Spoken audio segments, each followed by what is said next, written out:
أما بعد فإن خير الحديث كتاب الله وخير الهدي هدي محمد صلى الله عليه وسلم وشر الأمور محدثاتها وكل بدعة ضلالة وكل ضلالة في النار. أعوذ بالله من الشيطان الرجيم. بسم الله الرحمن الرحيم. يا أيها الناس اتقوا ربكم الذي خلقكم من نفس واحدة وخلق منها زوجها وبث منهما رجالا كثيرا ونساء واتقوا الله الذي تساءلون به والأرحام إن الله كان عليكم رقيبا. يا أيها الذين آمنوا اتقوا الله حق تقاته ولا تموتن إلا وأنتم مسلمون. يا أيها الذين آمنوا اتقوا الله وقولوا قولا سديدا يصلح لكم أعمالكم ويغفر لكم ذنوبكم ومن يطع الله ورسوله فقد فاز فوزا عظيما. رب اشرح لي صدري ويسر لي أمري واحلل عقدة من لساني يفقهوا قولي. معزز سامعین، بہت شکریہ آپ سے بھائی، اللہ تعالیٰ آپ کا آنا قبول کرے۔ دیکھیے، جو حالات آج کل چل رہے ہیں، میرا نہیں خیال کہ ہم میں سے کوئی ایسا ہے جس کو اس بات کی آگاہی نہیں ہے کہ اس وقت ہم بدترین ایک ڈاؤن فال، چاہے وہ انٹلیکچوئل ڈاؤن فال ہو، پولیٹیکل ڈاؤن فال ہو، اکنامک ڈاؤن فال ہو، ایک ذلت اور مسکنت اس وقت پوری امت میں سوار ہے۔ غازہ میں، فلسطین میں جو ویڈیوز ہمیں دیکھنے کو مل رہی ہیں، بلکہ یہ تو پچھلے 70-80 سال سے ایسے ہی چل رہا ہے۔ کبھی چیچنیا ہوتا ہے، کبھی کشمیر ہوتا ہے، کبھی غزہ ہوتا ہے، کبھی شام ہوتا ہے، کبھی یمن ہوتا ہے، کبھی افغانستان، کبھی عراق۔ تو دیکھیے، تاریخ اس بات کی گواہ ہے میرے بھائیوں کہ جب بھی امت مسلمہ اپنے مشن سے ہٹ جائے، اپنی شناخت کو بھول جائے اور قرآن مجید سے دور چلی جائے اور نالائکی اس لیول کی آ جائے امت مسلمہ میں کہ دوسری قومیں ان پہ چڑھ دوڑیں، جیسے اللہ کے نبی صلی اللہ علیہ وسلم نے کہا ہے کہ دسترخوان پہ جیسا بھوکا چڑھ دوڑتا ہے، تو حب الدنیا ان کے دل میں آ جائے اور موت سے، آخرت سے انہیں کراہت ہونے لگے، تو تاریخ اس بات کی گواہ ہے کہ کوئی ایسا واقعہ ہوتا ہے جس کی وجہ سے پوری امت ایک دم سے جاگ جاتی ہے، اور یہ اللہ رب العالمین کی رحمت بھی ہے ہم پہ۔ آپ دیکھیے کہ کتنی بار تاریخ میں امت مسلمہ کو مٹانے کی کوشش کی گئی کہ مسلمانوں کو صفحہ ہستی سے ہی ختم کر دو۔ بغداد کا جو ڈاؤن فال تھا 1258 سن عیسوی میں، جب تاتاریوں نے بغداد پہ حملہ کیا تھا اور بنو عباسی، جو عباسڈ کیلیفیٹ تھی، اس کو گرایا، تو اس ٹائم تاریخ میں مورخین یہ لکھتے ہیں کہ ایک ایک مسلمان بچے، عورت اور ایک ایک مرد کو انہوں نے قتل کیا، یہاں تک کہ جو وہاں کی گلیاں تھیں وہ خون کی نہروں سے بہہ رہی تھیں، اور اس ٹائم کے لوگوں نے یہی کہا ہوگا کہ ہم ختم ہو گئے اور بس اس وقت عذاب آ گیا ہے اور قیامت شاید بہت قریب ہے اور یہ یاجوج ماجوج ہیں جنہوں نے ہم پہ حملہ کر دیا۔ لیکن آپ دیکھیں کہ اس کے بعد تاتاریوں نے ہی اسلام قبول کر لیا، وہی اسلام لے آئے، اور اس کے بعد تاریخ آپ کے سامنے ہے، منگولز، انہی میں سے آٹومنز آئے اور سلطنت عثمانیہ بنی، پھر آگے مغلز آئے، انہوں نے ہند میں آ کے جو ہے ظاہر ہے اسلامی سلطنت قائم کی۔ تو میں آپ کو بتانا اس مثال سے یہ چاہ رہا ہوں کہ دیکھیں، حالات جتنے مرضی ڈاؤن ہو جائیں، حالات جتنے مرضی خراب ہو جائیں، جیسے علامہ محمد اقبال کا شعر میں یہاں کوٹ کرنا چاہوں گا، جواب شکوہ کا، انہوں نے کہا تھا نا کہ ہے جو ہنگامہ بپا یورش بلغاری کا، بلغاریوں نے سلطنت عثمانیہ خلاف بغاوت کی تھی اور وہ مسلمانوں کو ایک ڈر لگ گیا کہ اب سب کچھ ختم، ہم گئے، تو انہوں نے کہا نہیں، غافلوں کے لیے پیغام ہے بیداری کا، یہ اصل میں جو تم دیکھ رہے ہو سینیریو، یہ تمہیں اٹھانے کے لیے آیا، تمہیں جگانے کے لیے آیا۔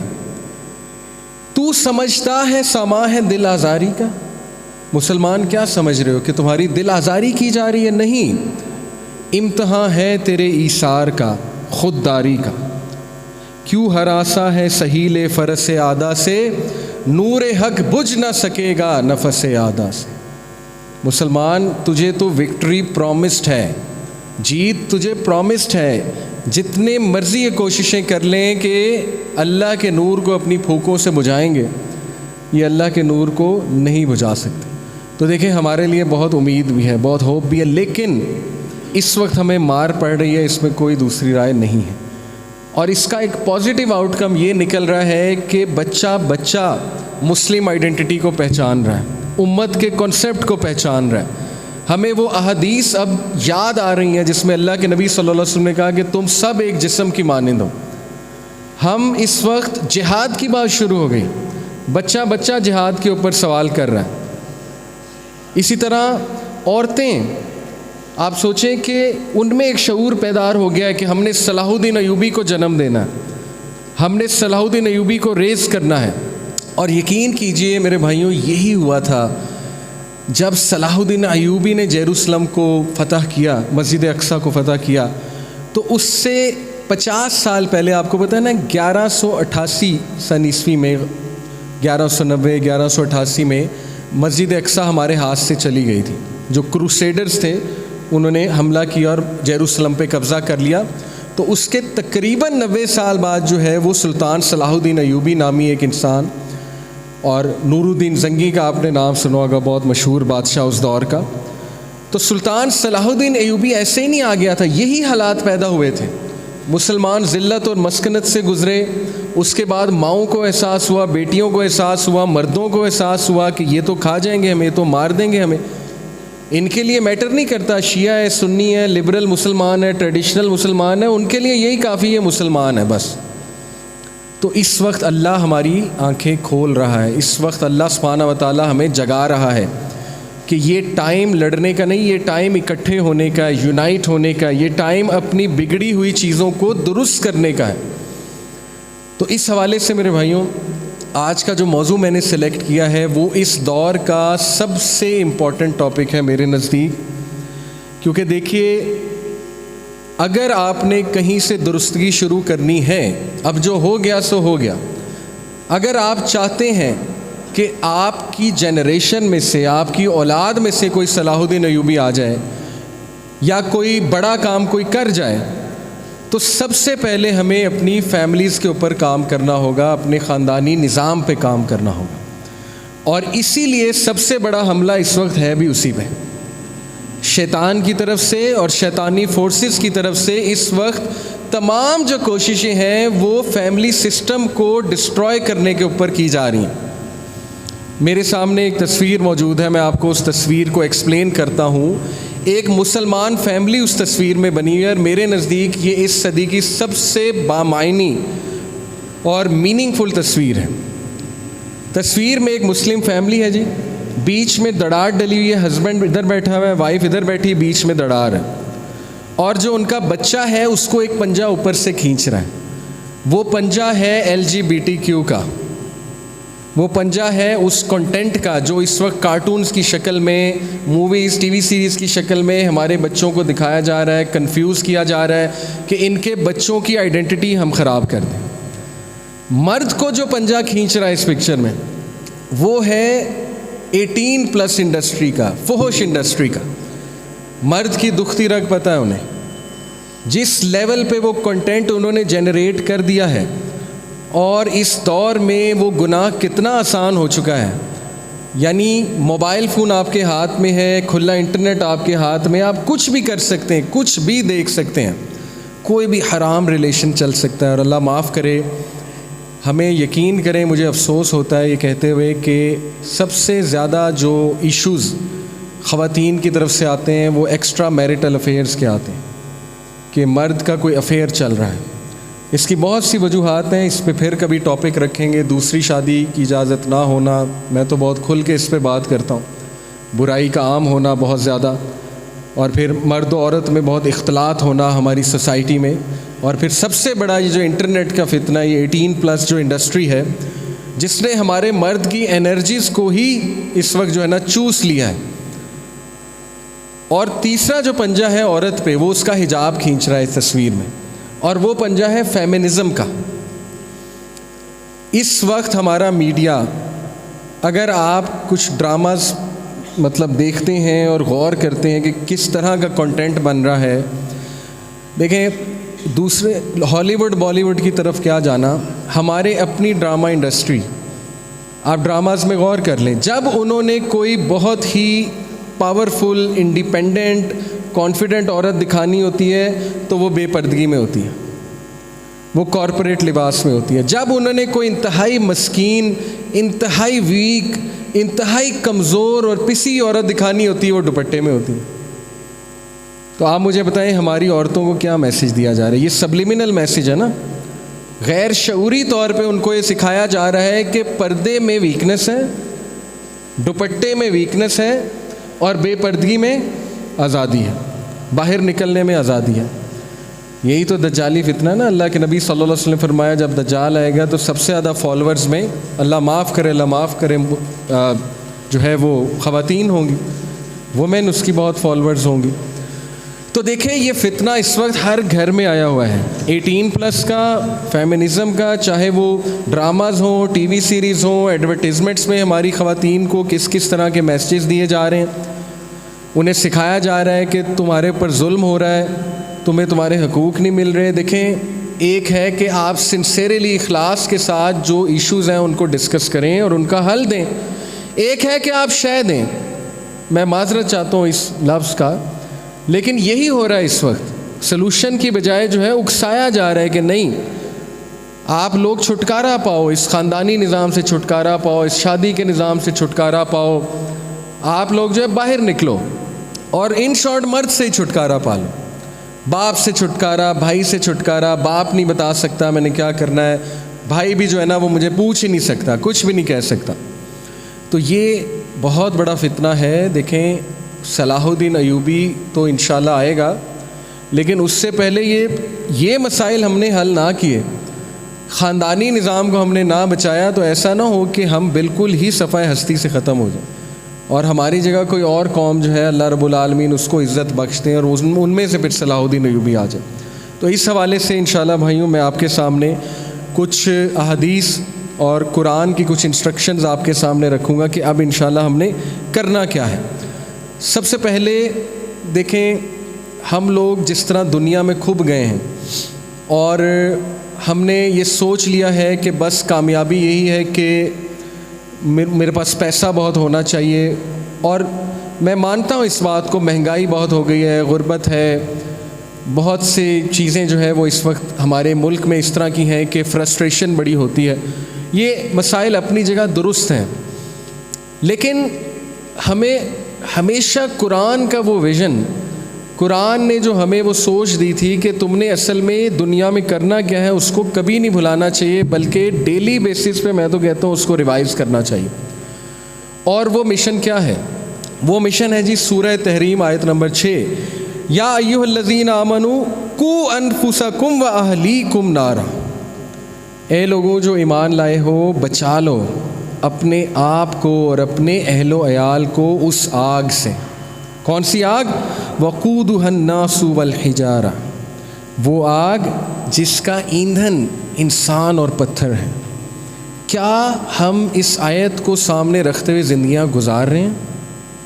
کیا ہماری پرائرٹی لسٹ میں کہیں نمبر 10 پہ میں بھی نمبر 9 پہ یہ والی آیت ہے کہ ہم اپنے آپ کو اور اپنے اہل و عیال کو آگ سے بچا لیں؟ یا ہمارے لیے سب سے پہلی پرائرٹی یہ ہے کہ ہم اچھا گھر بنا لیں، ہم جو ہے وہ پلاٹ خرید لیں، ہم اپنے بچوں کو ٹاپ یونیورسٹی میں پڑھا لیں، ہم جو ہے وہ اپنے بچوں کو انگلش سکھا دیں، ہم اپنے بچوں کو جو ہے نا وہ بہت بڑا سائنسدان بنا دیں؟ اس میں حرج کوئی نہیں ہے، اوبویسلی اس میں ممانعت نہیں ہے، لیکن کیا پرائرٹی لسٹ میں یہ چیز اوپر ہے؟ اگر ہوتی تو حالات یہ تو نہ ہوتے۔ بچوں کو ایک قاری صاحب ہم لگواتے ہیں، انہیں تھوڑی سی اجرت دیتے ہیں، اور اس کے بعد جو سائنس ہے، میتھس ہے، فزکس ہے، اس کے لیے ہمیں 20,000 کا بھی ٹیوٹر رکھنا پڑے ہم رکھ کے دیتے ہیں، اس کو پوری گھول کے سائنسز پڑھاتے ہیں۔ تو شروع سے ہی اس کو ہم نے یہ سکھا دیا کہ قرآن کی کوئی اہمیت نہیں ہے، اور بس یہ جو تم سائنس اور فزکس پڑھ رہے نا یہی سب کچھ ہے۔ نمبر ریس میں لگا دیا ہم نے اپنے بچوں کو، کمپیریزن کر کر کے کہ فلانا جو ہے وہ امریکہ چلا گیا، فلانا آئی وی لیگ یونیورسٹی میں چلا گیا، وہ ادھر افسر لگ گیا، تم نے آج تک کچھ نہیں کیا۔ یہ ٹھیک ہے، ایک حد تک ایسپریشنز ہو سکتی ہیں، ماں باپ کی خواہش ہوتی ہے، لیکن ہم نے اس وقت کیا کرنا ہے انشاءاللہ کہ ہم نے اس آیت کے ساتھ ویژن سیٹ کرنا ہے اپنی فیملیز کا. اور جب یہ ویژن سیٹ ہو جائے گا آپ کے خاندانی نظام کا کہ یہ ہمارا ویژن ہے، یہ ہمارا مقصد ہے، تو آپ دیکھیں گے کہ آپ ایک دوسرے کا خیر میں ساتھ دیں گے. کتنی دکھی سٹوریز سننے کو ملتی ہیں کہ خواتین ہمیں کہتی ہیں جی کہ ہم دین پہ آ گئیں، لیکن ہمارے شوہر جو ہیں وہ ان کے افیئرز بھی ہیں، ان کو ہم سمجھاتی ہیں، وہ آگے سے لڑتے ہیں، بدتمیزی کرتے ہیں، غصہ کرتے ہیں. ہم انہیں کہتی ہیں نماز پڑھ لو، وہ آگے سے غصہ کرتے ہیں. ہم انہیں کہتی ہیں کہ کچھ دین سیکھ لو، آگے سے غصہ کرتے ہیں. کتنے افسوس کی بات ہے کہ اللہ نے آپ کو ایک نیک ساتھی دیا، اس کو ہدایت دی، اور ہم آگے سے اس کو ریجیکٹ کریں، ہم آگے سے اس کو غصہ کریں. سملرلی ہو سکتا ہے کہ ایک مرد دین پہ ہے، وہ اپنی گھر کی عورتوں کو سمجھا رہا ہے، لیکن آگے سے اسے ریزسٹ کیا جا رہا ہے. وجہ کیا ہے ریزسٹ کرنے کی؟ یہ ویژن ہی سیٹ نہیں ہوا. اس لیے اپنے گھر والوں کو بٹھا کے پیار سے ان سے بات کریں اور ان کو سمجھائیں کہ دیکھو اس دنیا میں مقصد ہمارا ہے اپنے آپ کو بچانا، سیلویشن، اور یہ دنیا کی زندگی ایک امتحان ہے. یہ ہے ہمارا دوسرا ویژن، الذی خلق الموت والحیات لیبلوکم ایکم احسن عملا، کہ بیٹا کوئی بات نہیں، نمبر تمہارے کم آ سکتے ہیں، کوئی بات نہیں اگر تمہارا فلانے کالج میں ایڈمیشن نہیں ہوا، لیکن احسن عملا نہیں چھوڑنا ہے. یہ کرائٹیریا ہے، میں تمہیں ریوارڈ اس پہ دوں گا، باقی چیزیں سیکنڈری ہیں. کیا ہم یہ کرتے ہیں؟ ہم نے خود دنیا کو بت بنا کے جو ہے وہ اپنے بچوں کو اس کی عبادت کرنا سکھا دی کہ بس یہی ہے، یہی زندگی ہے. پیسے سے عزت ملتی، پیسے سے زندگی بنتی ہے، پیسہ یہ کرتا ہے، پیسہ وہ کرتا ہے. اور پھر جتنے ہمارے انفلوئنسرز ہیں وہ بھی یہی ڈوز دے رہے ہیں.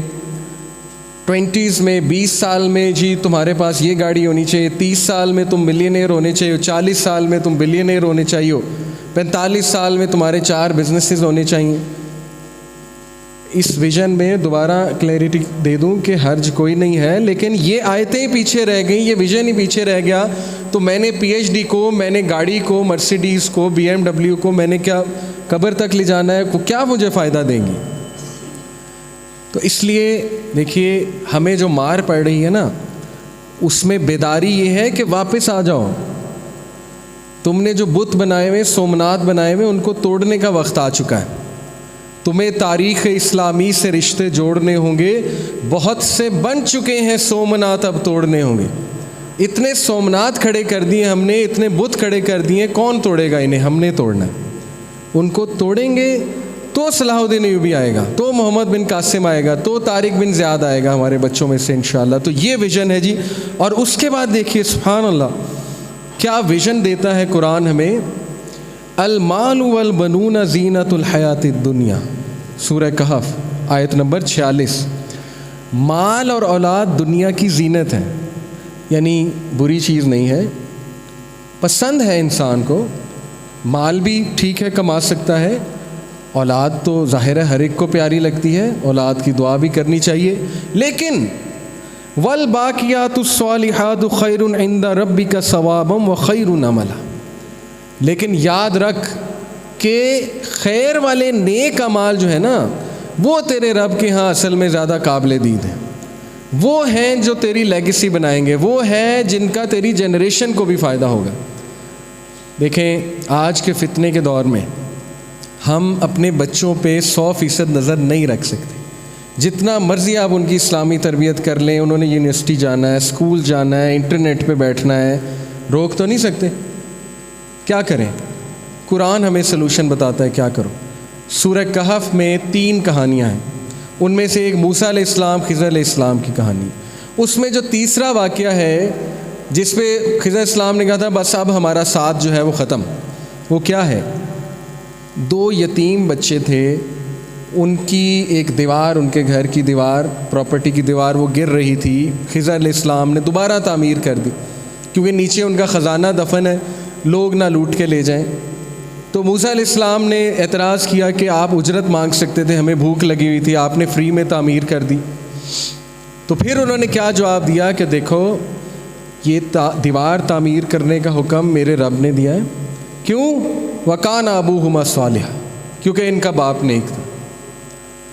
یہاں سے کیا مفسرین ہمیں ایک پوائنٹ بتاتے ہیں کہ جس کا باپ نیک ہے اللہ اس کی اولاد کو بچا ہی لیتا ہے، اللہ اس کی اولاد کی حفاظت کرتا ہے. اس کے جانے کے بعد کرتا ہے تو زندہ رہتے ہوئے کیسے نہیں کر سکتا؟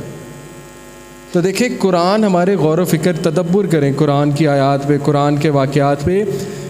خدا کے لیے باپ کا نیک ہونا بہت ضروری ہے. مرد، اللہ کے نبی صلی اللہ علیہ وسلم نے فرمایا کہ تم میں سے ہر کوئی چرواہا ہے، اپنے شیفرڈ کا، اپنے ریوڑ کا. مرد اپنی فیملی، خاندان کا چرواہا ہے. مرد کوئی ویک کر دو، مرد کوئی وہ سیکشل پرورژن میں لگا دو، مرد کوئی جو ہے نا وہ اس کی ڈائریکشن خراب کر دو تو بھی خاندانی نظام گیا، بگڑ گیا. اس لیے میرے بھائیوں سب سے بڑی ذمہ داری ہم پہ ہے.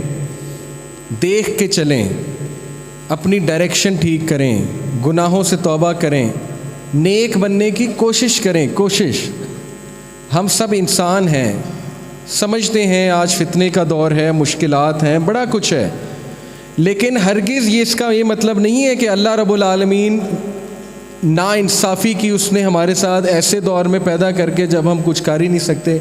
ایسا تو ہو ہی نہیں سکتا. اللہ تو انصاف پسند ہے، اللہ تو انصاف کرنے والا ہے. اگر اللہ نے ہمیں اس دور میں پیدا کیا ہے تو ہمیں وہ چیزیں بھی دی ہیں جن سے بچا جا سکتا ہے. وہ پورا فریم ورک دیا، اسلامی فریم ورک. اور وہ کیا ہے؟ وقت نکال کے اچھے سے نماز ادا کریں. کتنا تزکیہ ہوگا. قد افلح من تزکا وذکر اسم ربہ فصلی. کامیاب ہے وہ جس نے اپنے آپ کو پاک کیا، نماز پڑھی، ذکر کیا. کتنا زبردست فریم ورک دے دیا اللہ نے. آن دی ادر ہینڈ کوئی روحانی عمل نہیں ہے ہماری روٹین میں، اور صرف وہی انٹرنیٹ کے ساتھ ہم چیزیں دیکھ رہے ہیں، تو پھر تو آپ کو پتہ ہے پھر وہی ہوگا جو اس وقت ہو رہا ہے. تو اپنا خیال کریں، اپنے آپ کو بچائیں. اپنے آپ کو بچائیں گے تو اپنے اہل و عیال کو بچائیں گے. حرام کبھی بھی زندگی میں سکون نہیں لا سکتا. حرام رزق کو لے لیتا ہے. اللہ تعالیٰ ایک انسان کو رزق دیتا ہے، جب وہ حرام کام کرتا ہے اللہ رزق کے دروازے بند کر دیتا ہے، اللہ کھینچ لیتا ہے اپنا ہاتھ. سمجھیں اس بات کو، ذمہ داری ہے بہت بڑی مردوں پہ سب سے پہلے. تو اللہ ہمیں کیا ویژن دے رہا ہے کہ دیکھو ایسی اولاد کی تربیت کرو کہ قبر میں جب ہوگے تو تمہارے درجات بڑھا رہی ہو وہ اولاد، نہ کہ تمہارے لیے وبال بن رہی ہو وہ اولاد. یہ الگ بات ہے کہ کچھ لوگوں کو اللہ اولاد سے بھی آزما لیتا ہے، جیسے حضرت یعقوب علیہ السلام کو اولاد سے دیکھیں آزمایا. حضرت نوح علیہ السلام کا بیٹا دین پہ نہیں تھا، وہ ایک الگ بات ہے.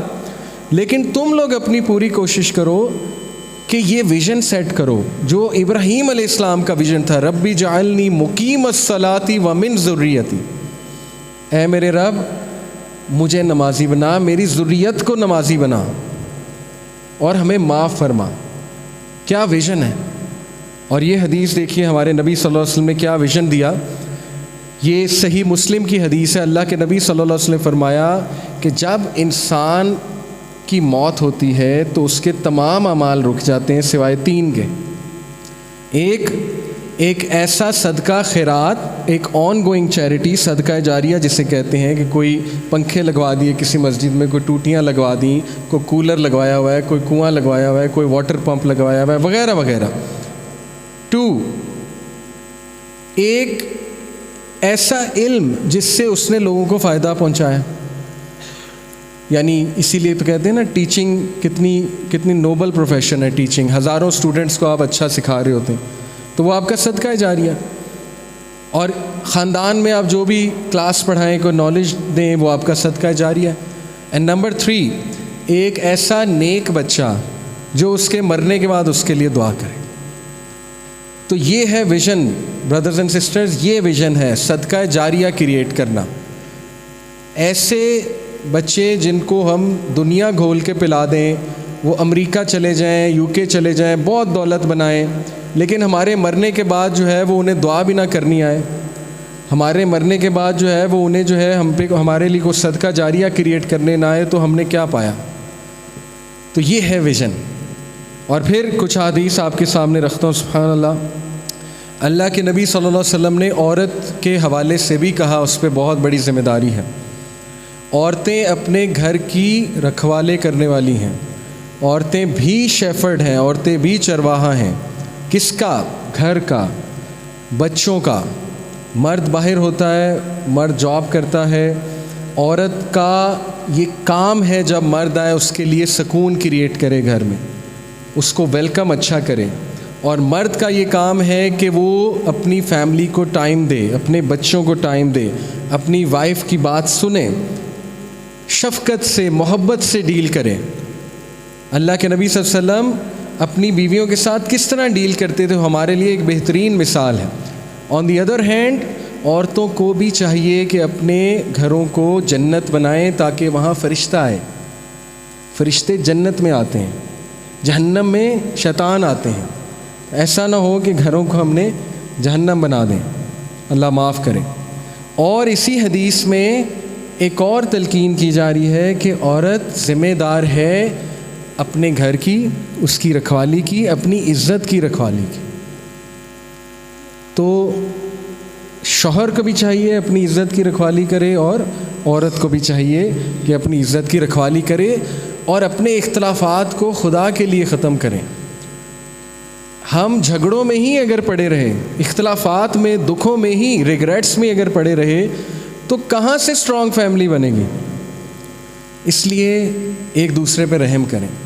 خطبہ نکاح میں جو آیات پڑھائی جاتی ہیں ان پہ تدبر کریں۔ جب نکاح ہوا تھا کیا ہمیں یہ تلقین نہیں کی گئی تھی کہ ایک دوسرے پہ رحم کرو، ایک دوسرے کو معاف کرو، ایک دوسرے کے ساتھ صبر شکر کے ساتھ چلو؟ یہ ساری ان آیات کا ترجمہ ہے جو خطبہ نکاح میں پڑھی جاتی ہیں کہ رحمی رشتوں کے حوالے سے اللہ نے کہا تقوی کے ساتھ چلو، خدا خوفی کے ساتھ چلو۔ جتنا تمہارا تقوی ہوگا اتنا تمہارا ریلیشن مضبوط ہوگا۔ یہ ہے سلوشن اصل میں۔ اور پھر انشاءاللہ کچھ احادیث آپ کے سامنے رکھ کے بات کو ختم کرتے ہیں۔ یہ عبداللہ بن عمر، جو عمر بن العاص کے فرزند ہیں، عبداللہ بن عمر رضی اللہ تعالیٰ عنہ، ان سے کسی شخص نے کہا کہ میں خواہش کرتا ہوں کہ 1 مہینے کے لیے مسجد اقصیٰ جاؤں، وہاں پہ اعتکاف میں بیٹھوں، وہاں پہ جاؤں، عبادت کروں۔ تو عبداللہ بن عمر نے اسے کہا کہ یہ بتا کہ فیملی کے لیے کیا چھوڑ کے جا رہا ہے؟ تو اس نے کہا میں نے تو یہ سوچا ہی نہیں۔ عبداللہ بن عمر نے اسے ڈانٹ کے کہا کہ واپس جا اپنی فیملی کی طرف اور کچھ نہ کچھ ان کے لیے چھوڑ کے جا، کوئی سسٹیننس، کوئی سودا تیری ضرورت ہے، تیری فیملی پرائرٹی، تیری سب سے پہلی پرائرٹی تیری فیملی ہے۔ یہ ہے ذمہ داری، یہ ہے مرد قوام کہ وہ ذمہ دار ہے، اس نے رکھوالی کرنی، اس نے دیکھ بھال کرنی ہے۔ اور الحمدللہ ماشاءاللہ زیادہ تر مرد ایسے کرتے ہیں، لیکن فرسٹ پرائرٹی ہمیشہ فیملی ہونی چاہیے۔ پھر ابو ہریرہ رضی اللہ عنہ نے فرمایا، اللہ کے نبی صلی اللہ علیہ وسلم نے فرمایا کہ تم اپنی لینیجز کو اسٹڈی کرو، یعنی لینیج سے مراد ہے کہ تمہارے آباء و اجداد کون تھے، اس کو ڈسکس کیا کرو۔ کیوں؟ اس سے تمہارے جو ریلیشنز ہیں وہ مضبوط ہوں گے۔